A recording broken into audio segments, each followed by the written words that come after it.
आज का जो हमारा पहला प्रश्न है वह है राज्य को हर्बल स्टेट कब घोषित किया गया।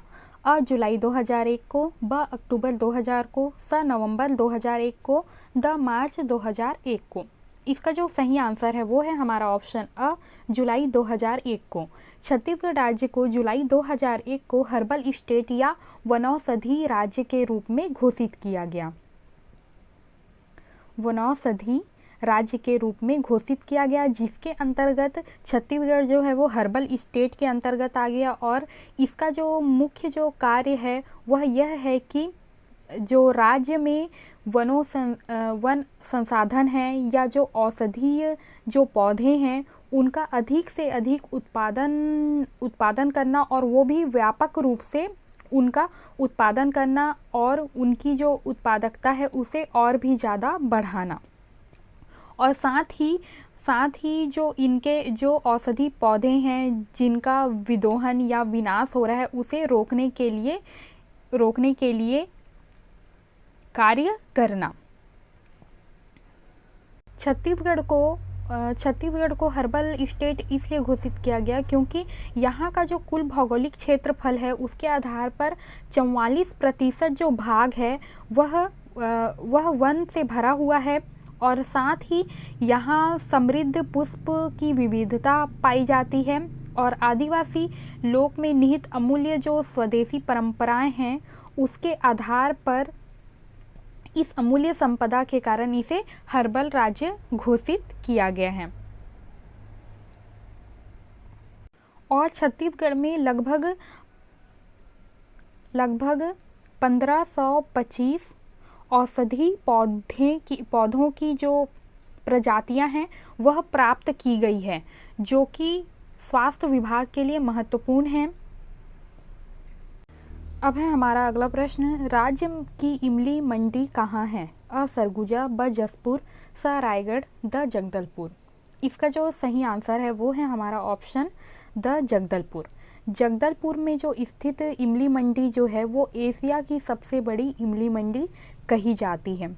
यहाँ पे इमली का उत्पादन केंद्र जो है वो सबसे बड़ा है और यहाँ इस इमली मंडी से लगभग करोड़ों रुपए तक का जो कारोबार है वो चलता है। और जो बस्तर की जो इमली है जो मुख्य रूप से थाईलैंड, अफ़गानिस्तान, श्रीलंका सहित कई देशों तक इसका निर्यात जो है वो किया जाता है। और हर साल सैकड़ों टन इमली की जो उत्पादकता है वह होती है और उसे विदेशों में ट्रांसपोर्ट किया जाता है। 2020 में बस्तर की जो इमली का जो कारोबार है वो लगभग 1000 से 1100 करोड़ रुपए तक मुनाफा हुआ था।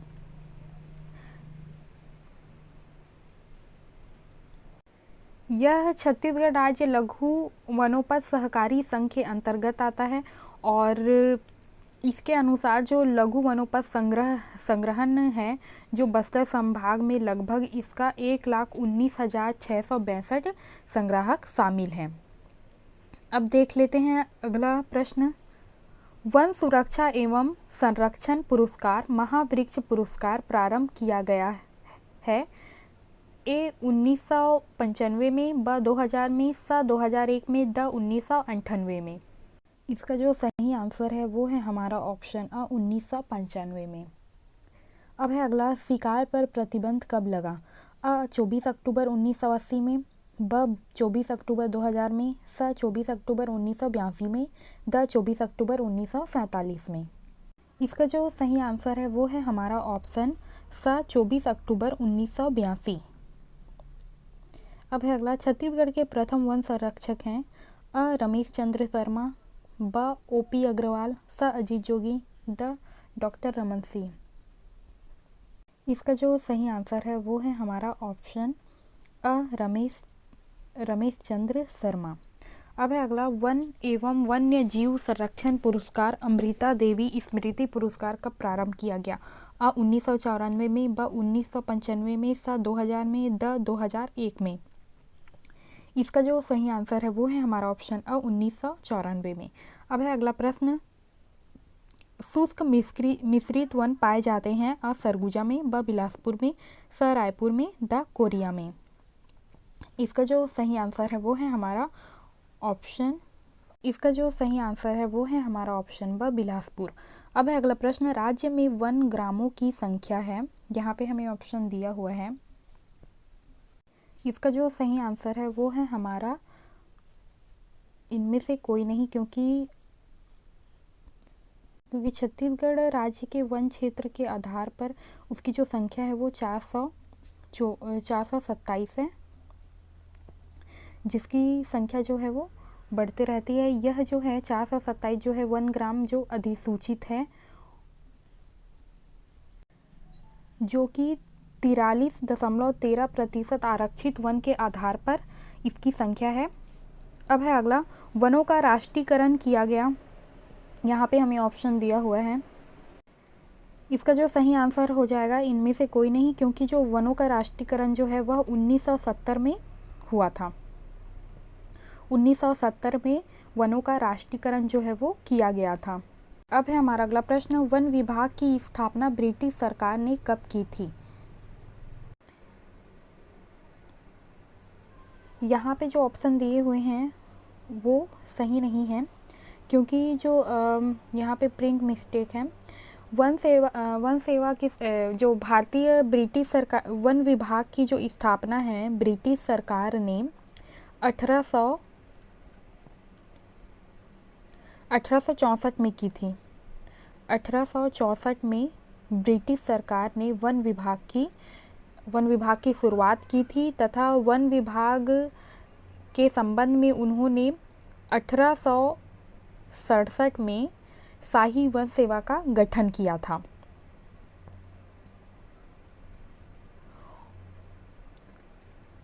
और जिसके अंतर्गत जो भारतीय वन सेवा के जो अग्रदूत कहलाए वे थे डिटरिज बैडिस, और इन्होंने ही 1864 में वन विभाग की स्थापना सर्वप्रथम किया था। इन्हें भारतीय वन सेवा के अग्रदूत के नाम से भी जाना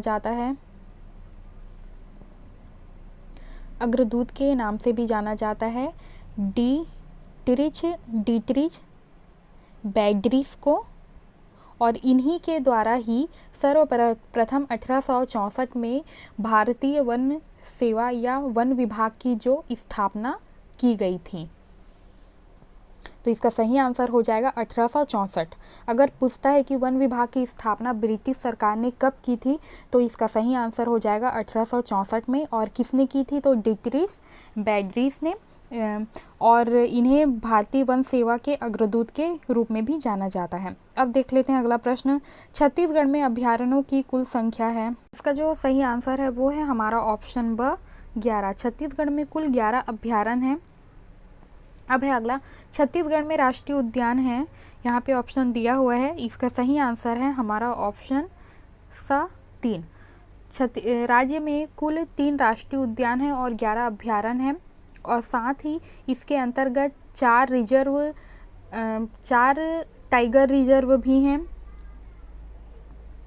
अब देख लेते हैं अगला, छत्तीसगढ़ में टाइगर प्रोजेक्ट के अंतर्गत है, यहाँ पे ऑप्शन दिया हुआ है। इसका जो सही आंसर है वो है हमारा ऑप्शन अ, 1 राष्ट्रीय उद्यान 3 अभ्यारण्य। एशिया का जीवमंडल राष्ट्रीय उद्यान है अ कांगेर घाटी बस्तर, ब गुरु घासीदास कोरिया, स इंद्रावती बीजापुर, द कुटूर कांकेर। इसका जो सही आंसर है वो है हमारा ऑप्शन अ, कांगेर घाटी राष्ट्रीय उद्यान, जो कि बस्तर जिले में स्थित है। यह जीवमंडल रिजर्व भी घोषित है, और यहाँ पे आरक्षित वन भी घोषित किया गया है। और यहाँ पे वन्य प्राणियों के अतिरिक्त प्रकृति एवं वनों के सौंदर्य से भरा आकर्षक का केंद्र है, और यहाँ पे विविध प्रकार के वन प्रजाति के वृक्ष मिलते हैं, जैसे कि सागौन है और बीजा, साल, साजा, और साथ ही यहाँ बहुत सारे वन औषधि पौधे भी यहाँ उपस्थित हैं। अब देख लेते हैं अगला प्रश्न। छत्तीसगढ़ का सबसे छोटा राष्ट्रीय उद्यान कौन सा है जिसका क्षेत्रफल 200 वर्ग किलोमीटर है? अ इंद्रावती, ब कांगेर घाटी, स गुरु घासीदास, द कुटूर। छत्तीसगढ़ का सबसे छोटा राष्ट्रीय उद्यान कौन सा है जिसका क्षेत्रफल 200 वर्ग किलोमीटर है? तो इसका जो सही आंसर है वो है हमारा ऑप्शन बी, कांगेर घाटी राष्ट्रीय उद्यान, जिसका जो क्षेत्रफल है वह 200 वर्ग किलोमीटर है। और इसकी जो स्थापना है वो 22 जुलाई 1982 में इसकी जो स्थापना है वो किया गया था। और साथ ही 1982 में ही इसे एशिया का पहला बायोस्फीयर घोषित किया गया था। अब देख लेते हैं अगला प्रश्न। छत्तीसगढ़ का सबसे बड़ा राष्ट्रीय उद्यान कौन सा है जिसके क्षेत्रफल 1440.705 वर्ग किलोमीटर है? अ इंद्रावती, ब कांगेर घाटी, स गुरु घासीदास, द कुटरू। इसका जो सही आंसर है वो है हमारा ऑप्शन सा, गुरु घासीदास राष्ट्रीय उद्यान। गुरु घासीदास राष्ट्रीय उद्यान जो है उसका क्षेत्रफल लगभग 1440.705 वर्ग किलोमीटर है। और यह जो है वह कोरिया व सूरजपुर के अंतर्गत आता है। और इसकी जो स्थापना है वह 1981 में की गई थी। और इसका जो पुराना नाम है गुरु घासीदास राष्ट्रीय उद्यान का, वो संजय गांधी राष्ट्रीय उद्यान इसका पुराना नाम था। और यहाँ की जो प्रमुख विशेषता यह है कि यहाँ पे नीलगाय, बाघ और तेंदुआ, सांभर जैसे जीव जो हैं वो उपस्थित हैं। अब देख लेते हैं अगला। छत्तीसगढ़ एवं मध्य प्रदेश में फैले संजय राष्ट्रीय उद्यान का नया नाम क्या है? तो इसका सही आंसर है हमारा ऑप्शन अ, गुरु घासीदास। संजय राष्ट्रीय उद्यान का जो नया नाम है वह है गुरु घासीदास राष्ट्रीय उद्यान। जब इस राष्ट्रीय उद्यान का नाम गठित हुआ था तब संजय गांधी रखा गया था। और वर्ष 2002 में संजय गांधी राष्ट्रीय उद्यान का जो नाम है उसे परिवर्तित करके गुरु घासीदास राष्ट्रीय उद्यान रख दिया गया। 2002 में इसका नाम जो है वो परिवर्तित कर दिया गया था।